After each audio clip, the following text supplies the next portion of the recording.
Hello everyone, কেমন আছো তোমরা? আজ রাত্রেবেলা রেডি হয়ে নিয়েছি। এখন বাজে প্রায় 11:30টার মতন। আর এখন যাব আমরা সবাই মিলে শ্রাবণীকে বার্থডে সারপ্রাইজ দিতে। আজ 14 তারিখ আর 15 তারিখ শ্রাবণীর জন্মদিন।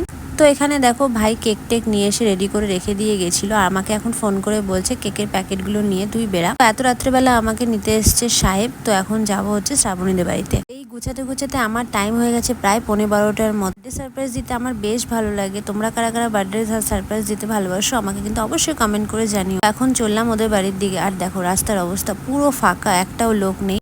আমি কিন্তু খুব সচরাচর এত রাত্রেবেলা বেরাই না, যেহেতু জন্মদিন সারপ্রাইজ দিতে যাচ্ছি তাই জন্য ভাইদের সাথেই গেছিলাম। এখানে এসে দেখি সবাই প্রায় দাঁড়িয়ে রয়েছে।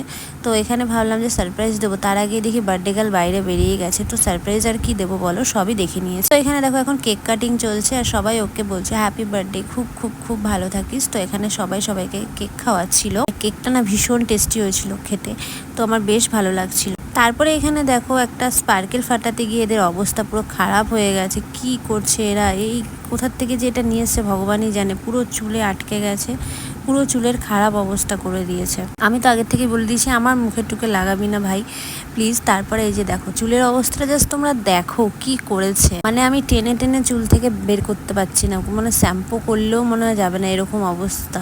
পুরো খারাপ করে দিয়েছে চুলটার অবস্থা। তো রাত্রেবেলা এত চেঁচামেচি করছি, এখন প্রায় বাজে 1টা। মানে রাস্তার মধ্যে এত চিল্লাচ্ছি আমরা, আশেপাশের মানুষজন ঘুমোতে পারছে না আমাদের চিল্লানোর আওয়াজে। এরকম অবস্থা করছি রাস্তাঘাটে আমরা। আর দেখো এগুলোকে টেনে টেনে বার করতে হচ্ছে। গাইজ তোমরা দেখতে পাচ্ছ এই যে এই অবস্থা হচ্ছে।